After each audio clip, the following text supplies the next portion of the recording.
Channel way of learning.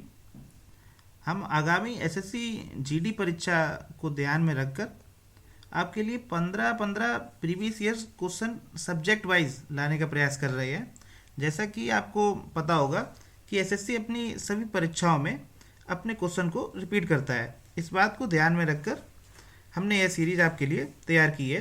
आज art and cultures के 15 question लाए हैं और आगे भी इसी प्रकार अलग अलग सब्जेक्ट वाइज क्वेश्चन लेके आएंगे जो आपकी परीक्षा की तैयारी को एक नई ऊंचाई देंगे। चलिए आज स्टार्ट करते हैं। आज पहला क्वेश्चन है आर्ट एंड कल्चर्स के सेक्शन का। लावड़ी किस राज्य के लोक नृत्य के रूप में यहाँ पर यह गया है। लावड़ी डैश के लोक नृत्य का रूप है। पूछा गया है क्वेश्चन में कि लावड़ी जो है वो किस राज्य से संबंधित है, किस राज्य का लोक नृत्य है। यहाँ पर बात हो रही है लोक नृत्य की, ठीक है, ना कि सांस्कृतिक नृत्य की या आपके शास्त्रीय नृत्य की। तो लावड़ी किस राज्य से संबंधित है? लावड़ी आपके महाराष्ट्र से संबंधित है, ठीक है। तो बहुत ज़्यादा इंपॉर्टेंट क्वेश्चन है। एसएससी बार बार अपने क्वेश्चनों को रिपीट करता है, तो इसको बात को ध्यान में रखते हैं आप इस क्वेश्चन को देखेंगे। अगला क्वेश्चन है क्वेश्चन नंबर 2। भांगड़ा नृत्य किस राज्य में लोकप्रिय है? भांगड़ा नृत्य जैसा ही मैंने आपको भांगड़ा नाम लिया तो आप उसको इमेजिन कर पा रहे होंगे कि ये किस प्रकार जो है आपके नगाड़े ढोल नगाड़ों पर किया जाता है। और ये सबसे ज़्यादा कहाँ? पंजाब में फेमस है। जब पंजाब में लोहड़ी का त्यौहार होता है तो भांगड़ा बहुत जमकर किया जाता है, या शादी ब्याह का किसी भी प्रकार का त्यौहार होता है तो भांगड़ा जो है पंजाब के साथ साथ उत्तर भारत में उत्तर प्रदेश और हरियाणा में भी काफ़ी फेमस है। अगला क्वेश्चन है क्वेश्चन नंबर 3।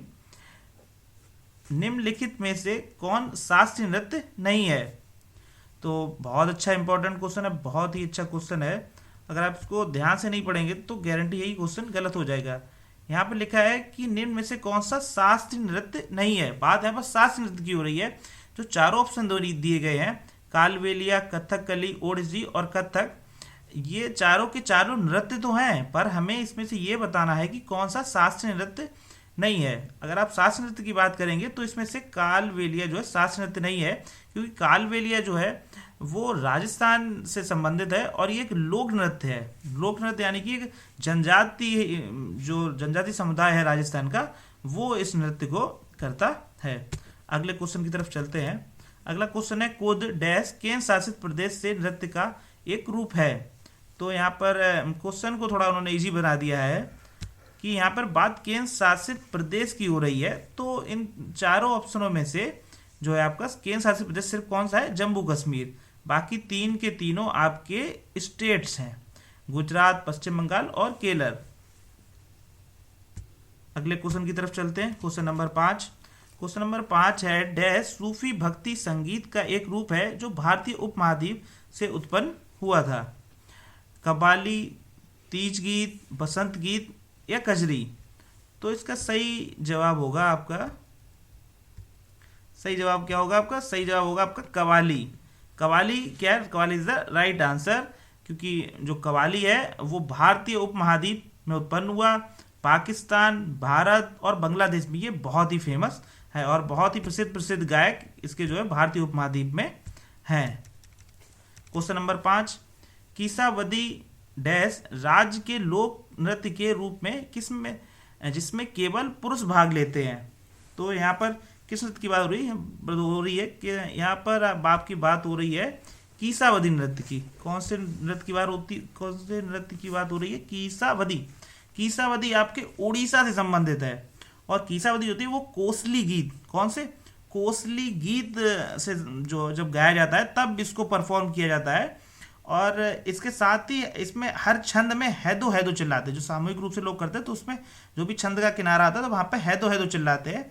और नृत्य में राधा और कृष्णा की जो है कहानियों को वर्णित किया जाता है। ये जो नृत्य होता है कीसावादी, तो वो किस पे आधारित होता है? राधा और कृष्ण की कहानियों पर आधारित होता है। अगले क्वेश्चन की तरफ चलते हैं। अगला क्वेश्चन है आपका ओंट थुल्लल एक नृत्य है जो किस राज्य से संबंधित है। यहाँ पर ओंट थुल्लल जो नृत्य है वो पूछा गया है कि किस राज्य से संबंधित है। तो जैसा कि ओंट थुल्लल जो है वो एक लोक नृत्य है और ये केरल से संबंधित है। ये किससे संबंधित है? ये केरल से संबंधित है। और केरल की खास बात इसमें यह है कि यहाँ केरल में से गरीब आदमी की कथकली कहा जाता है। जैसे कि कथकली आपको पता है एक शास्त्रीय संगीत है, वैसे ही इसको जो ओंट थुल्लुल है ये एक लोक नृत्य है, और ये वहाँ पे गरीब आदमी की कथकली के नाम से मतलब इससे फेमस है, अगर हम इस पे हिंदी में इसका प्रोनाउंसिएशन करते हैं। अगला क्वेश्चन है क्वेश्चन नंबर 8, प्रसिद्ध ओडिसी नृत्य के अग्रदूत है। प्रसिद्ध जो ओडिसी नृत्य है उसका अग्रदूत कौन है? तो उसका अग्रदूत है आपका गोटीपुआ। गोटीपुआ क्या है? गोटीपुआ। गोटीपुआ एक जो है शास्त्रीय नृत्य का मतलब आप कह सकते हैं कि ओडिसी एक शास्त्रीय नृत्य है, तो इसका ये अग्रदूत है। चलिए अगले क्वेश्चन की तरफ चलते हैं। अगला क्वेश्चन है कि भारत के अधिकांश शास्त्रीय नृत्य 3 मुख्य पहलुओं को जैसे भाव, राग, डैश और उसको जोड़ती है, जिससे यहाँ पर भारतीय सिर्फ नृत्य की बात हो रही है, पर मैं आपको बता दूं यहाँ पर भारतीय शास्त्रीय नृत्य की बात हो या भारतीय शास्त्रीय संगीत की बात हो, तीनों ही चीजों में भाव, राग और ताल, राग, भाव और ताल तीनों ही चीजें दोनों चीजों में इंपॉर्टेंट है। तो इसका सही जवाब क्या होगा? सही जवाब हो जाएगा इसका आपका ताल। अगले क्वेश्चन की तरफ चलते हैं। क्वेश्चन नंबर 10, डैश एक नृत्य रूप है जो कला में हिंदू और मुस्लिम प्रतिभा के एक अद्वितीय संश्लेषण का प्रतिनिधित्व करता है। यहाँ पर बात हो रही है सहयोग की, संश्लेषण की, तो यहाँ पर बात हो रही है हिंदू मुस्लिम की। ठीक है, हिंदू मुस्लिम दोनों ही जो संस्कृतियों से मिलके जिसने जन्म लिया है और जो प्रतिनिधित्व करता है दोनों चीज़ों का, वो कौन करता है? वो करता है कथक। कथक वैसे तो इस्लामिक चीज़ों में ये डांस और ये सब चीज़ें ज़्यादा अलाउ नहीं है, वो सूफी संगीत वगैरह को उसको थोड़ा ज़्यादा प्रमोट करते हैं, पर ये नॉर्थ भारत में आप इसको देखेंगे तो ये काफ़ी फेमस है और यहाँ पर बहुत ज़्यादा फेमस है। और ये दोनों ही इस्लामिक या हिंदू मतलब हिंदू और मुस्लिम दोनों ही प्रतिभाओं का जो है मेल जोल सा एक दिखता है, तो इसका सही जवाब हो जाएगा कथक।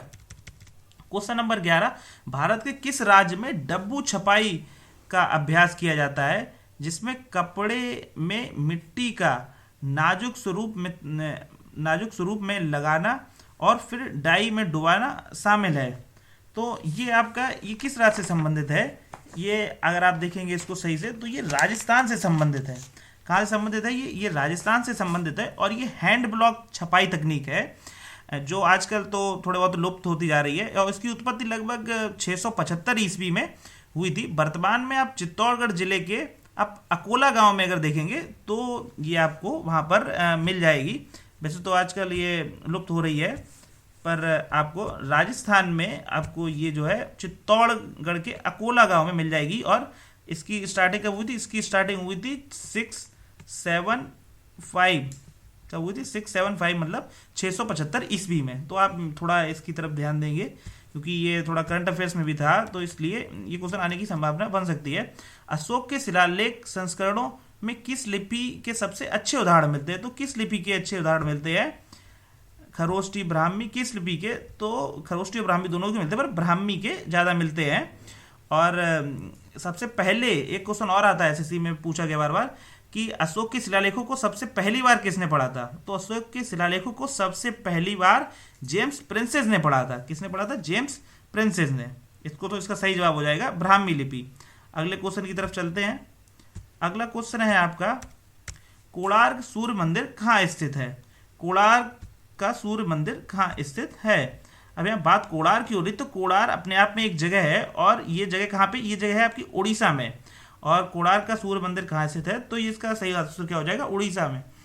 तो कोणार्क के खास मंदिर की बात है कि इसको ब्लैक पगोड़ा भी कहा जाता है। और 1750 ईस्वी में गंगवंश के जो नरसिंह देव प्रथम थे उन्होंने इस मंदिर को बनाया था। और इस मंदिर की वास्तुकला कैसी है? कलिंग वास्तुकला है। कभी कभी क्वेश्चन ऐसे हो जाता है कि कोणार्क सूर्य मंदिर की वास्तुकला कैसी है, जिसमें आपको उन्होंने दे दिया बेसर है, नागर है, या फिर द्रविड़ है, या फिर कलिंग है। ठीक है, तो इसका सही जवाब हो जाएगा कि ये कलिंग वास्तुकला से संबंधित है। और इसको ब्लैक पैगोडा भी कहा जाता है। कभी कभी सन पूछ देता है कि इसको यूनेस्को ने अपनी विश्व धरोहर सूची में कब शामिल किया?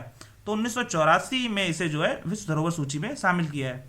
इससे रिलेटेड एक और क्वेश्चन एसएससी बार बार पूछता है कि कोणार्क सूर्य मंदिर के आसपास एक बहुत फेमस मेला लगता है, उसका नाम क्या है?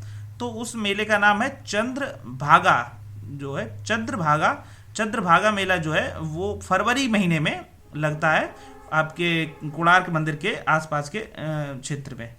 चलिए अगले क्वेश्चन की तरफ चलते हैं। क्वेश्चन नंबर 14, 2019 कुंभ मेला गंगा यमुना और डैश नदियों के संगम स्थल पर आयोजित किया गया है। यहाँ पर सीधा सा बहुत ही सिंपल क्वेश्चन है। अगर आप भारतीय सिनेमा की कुछ पिक्चरें देखते हैं तो इसका जवाब बहुत ही ज़्यादा इजी है। बार बार गानों में इस्तेमाल या फिर मूवियों में इस चीज़ का इस्तेमाल होता रहता है, और हमारे वेदों पुराणों में इस चीज़ का इस्तेमाल किया गया है कि कौन सी नदियाँ हैं। यहाँ पर नदियाँ हैं आपकी, कुंभ मेला जब आप लगता है तो गंगा यमुना और सरस्वती, और ये किस जगह पे इनका संगम कहा जाता है? इलाहाबाद में। कहाँ किया जाता है? इलाहाबाद में।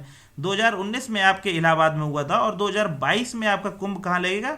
2022 में आपका कुंभ लगेगा हरिद्वार में। ठीक है, तो इसका सही जवाब हो जाएगा सरस्वती। 2019 कुंभ मेला गंगा यमुना और सरस्वती नदियों के संगम पर जो है आयोजित हुआ था, जिसका नाम क्या था? प्रयागराज इसका नाम कर दिया गया, अभी तक जिसका नाम इलाहाबाद हुआ करता था। अगला क्वेश्चन है क्वेश्चन नंबर 15, निम्नलिखित में से कौन सा विकल्प तमिलनाडु से संबंधित एक मार्शल आर्ट शैली है? तो यहाँ पर मार्शल आर्ट शैली की बात पूछ रहा है, और अच्छा क्वेश्चन है। अगर इसको आप नहीं पढ़ेंगे तो फिर आपको इसमें तुक्का ही झोलना पड़ेगा। इसका सही जवाब हो जाएगा सिल मम बम, सिल मम बम, सिल मम बम। ठीक है, तो इसका प्रोनाउंसिएशन का थोड़ा दिक्कत होता है, और ये काफ़ी फेमस है आजकल, और ये एक बांस की लकड़ी की सहायता से किया जाता है, और तमिलनाडु में तो फेमस है ही, उसके साथ साथ बॉर्डर के क्षेत्र में केरल में भी ये आजकल काफ़ी जो है प्रसिद्ध हो रहा है। और ये एक मार्शल आर्ट्स का तरीका है जो बांस की डंडी की, एक हल्की बांस की डंडी के साथ उसको जो है परफॉर्म किया जाता है। ठीक है, आज के लिए इतना ही, और अगले वीडियो में आपके लिए नए नए अलग अलग जो है सब्जेक्ट्स के लिए 15-15 क्वेश्चन सब्जेक्ट वाइज लाने का हम प्रयास कर रहे हैं। चलिए ठीक है, धन्यवाद।